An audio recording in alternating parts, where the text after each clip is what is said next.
2 match হাতে রেখেই লা লিগা শিরোপা নিজেদের করে নিল বার্সেলোনা। এই এক লাইনে ব্যাপারটা বলা যতটা সহজ ঠিক ততটাই কঠিন ছিল এই জার্নিটা। হাতে একটা ঝোলা হাতে ট্রেনে করে স্পেনে পৌঁছালেন হ্যান্সি ফ্লিক। ট্রফিলেস থাকা বার্সা লিজেন্ড জাভিকে ছাঁটাই করে তাকে দেওয়া হয়েছে এই ক্লাবটার দায়িত্ব।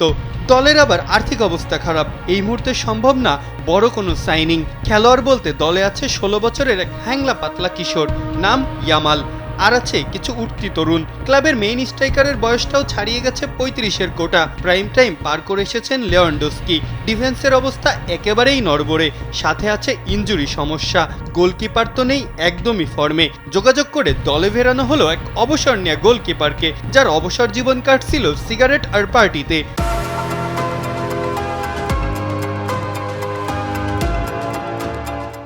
অপরদিকে প্রতিপক্ষ একে একে দলে ফেরাচ্ছে বিশ্বসেরা সব তারকাদের। মনে হচ্ছিল তাদের সামনে যেন তাসের ঘরের মতোই ভেঙে পড়বে বার্সা।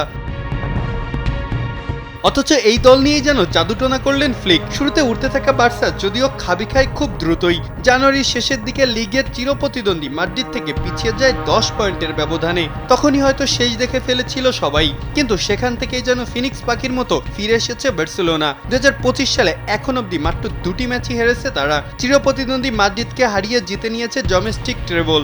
এক সিজনে 4 ম্যাচে 4টিতেই মাদ্রিদকে পরাজয়ের তিক্ত অভিজ্ঞতায় ফেলেছে ফ্লিকের শিষ্যরা। এটিকেই এই সিজনে নিজের সবচেয়ে পছন্দের মুহূর্ত হিসাবে ব্যাখ্যা করলেন ফ্লিক।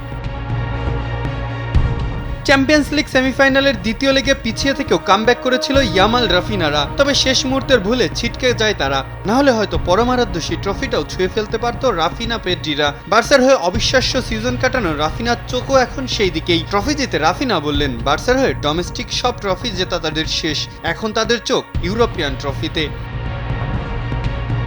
বার্সাকাল হতাশায় পুড়িয়েছে তাদের নগর প্রতিদ্বন্দ্বীকেও। স্প্যানিয়ল বার্সাকে উদযাপন থেকে বিরত রাখতে ম্যাচ শেষেই মাঠে ছেড়ে দেয় পানি। তবে তার মধ্যেই নেচে গিয়ে উদযাপন করেছে পেদ্রি লেভানডস্কিরা। আরেক স্ট্রাইকার ফেরান তোরেস হসপিটালে থাকায় তাকে দেখতে রাতেই বাইক চালিয়ে উদযাপন করতে করতে সেদিকে রওনা দিতে দেখা গেছে পেদ্রি ওলমোদের।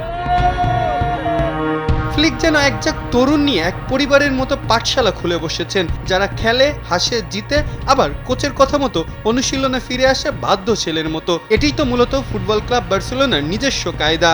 এজন্যই তো তারা মোর দ্যান এ ক্লাব। সেজন্যই তো ক্লাবের শিরোপা জয়ে আজও গর্বে উচ্ছ্বসিত হয় মেসি সুয়ারেজরা।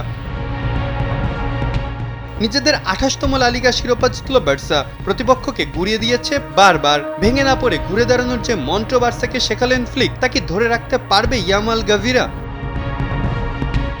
মাহফুজ আহমেদ, কালবেলা।